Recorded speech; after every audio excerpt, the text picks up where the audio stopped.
Here is the evening update for Monday, October 1st. We are officially, from the time that I did the water change again, 2 weeks. And it's, I don't know what to say. It looks great. You know, the plants are going through a little bit of nutrient deficiency. I haven't been able to put anything in this, including fish, because my ammonia spiked, which I think, I really think it has a lot to do with a worm die-off in the bed. However, it's been up around 4 for the past 3 days, and we are definitely in the between 1 and 2 range now.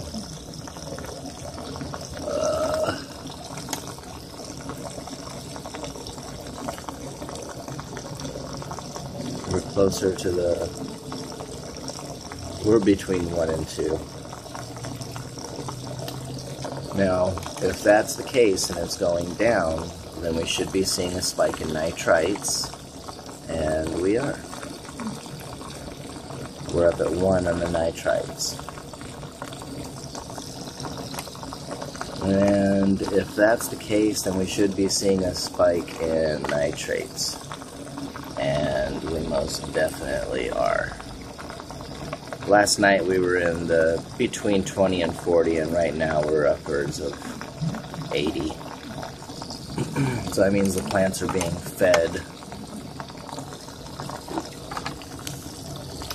And pH is down. This is a harder one to see on this video with the hose. I'm trying to get the light in here, but we're at about 7.2 actually. It looks damn near clear, but that's where we're at, 7.2, which is ideal. So maybe another day or 2 and we should see the chemicals come into balance. And as soon as that happens, fish are going in. And then there will be a much broader range of nutrients feeding the plants. You can see the lower leaves are the ones that are suffering the most, but that was a lot of this was the heat from the other day when I pulled down the awning. But you can see the new leaf growth is all just gorgeous. You can see these ones here. And you can see, compared to my hand, now how big the leaves are getting. These leaves, they just grow so fast.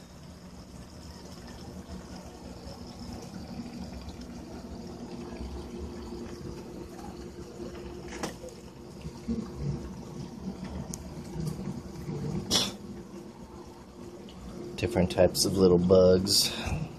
Got lots of little jumping spiders, because they're seeing an influx of other little insects that they can eat. So between the sprays and the spiders,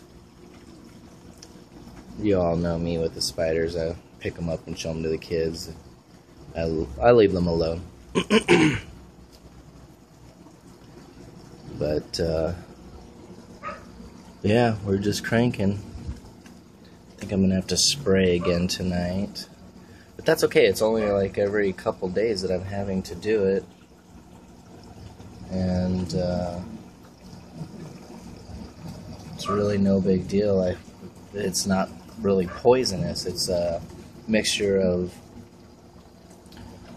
garlic, some chili powder, and just a dash of soap.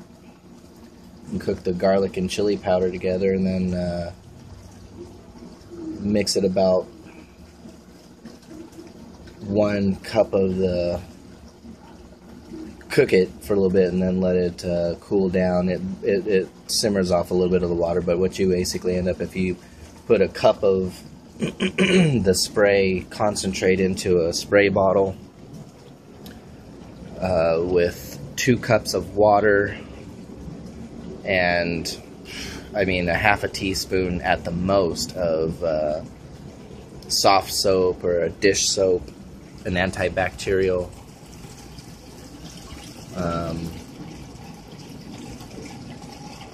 And just give it a little shake and spray the plants down, get underneath the leaves, and it seems to be doing well. That's a cool shot. So we'll get this other side. I gotta hurry up and get over to Home Depot real quick and get another couple 2x4s and a fixture so I can finish off my screen job here. The screen, I had it stretched out, but the wind blew, and so the lettuce are still taking a hit in here. I know as soon as that screen gets together, I'll put some more lettuce into the bed because one of them already died. It's just too hot. We're back up over 100 degrees. But interesting, inside my daughter's tank, we cycle fish until they get too large for her tank, and it's usually about 6 months that we turn them in. So we turned in her angelfish. I donated them to Petco over on Warner and Val Vista, and they put them into their display tanks over there. But I went and she wanted to try some African cichlids, and considering that our pH is so high in the water here, I won't have to battle her tank for pH. The African cichlids at 7.9 are super happy. So I decided, and she's like, oh, I'm not going to get into this, I just want to watch them swim around. But then after I checked the pH of her tank and then checked the pH of the water from the fish store, she was like, well, test everything else. So we tested the nitrite, nitrate, ammonia. Her ammonia in her tank is just about 0, which is awesome considering that there's still a big plecostomus and a cory cat and a clown plecostomus. And then her nitrites down around 0, which is awesome. So I checked her nitrates, and her nitrates are through the roof. I mean, blood red, 160 ppm, which isn't... Some things say that it's not toxic to the fish, but the problem ends up being is it makes the water so nutrient rich that algae grows like mad. Her tank does real well because there's no direct sunlight on it, and I've got a lot of plant in it that's floating, so any of the photosynthesis that's happening from the light that's on the tank is just growing her floating plants. But what I'm going to do here after another couple days, watch this system, and once the water comes down, I might do about a 70% water change in her tank, and then nutrify this system with that. Either that, or I'm going to figure out some way to grow some plants in her room, some low light, plants that'll I can rig up some type of system for it that would be able to use the water in her tank to nutrify indoor plants. So just this giant addiction now. Wow, look at that. I am so happy with this. My wife is all giddy. She's showing all of her friends at work.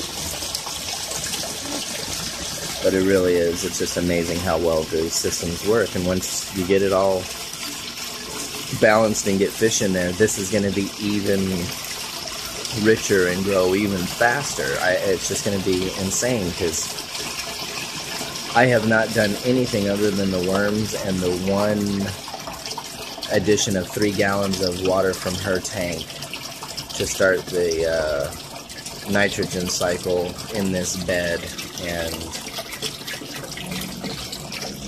put water into it, as it evaporates.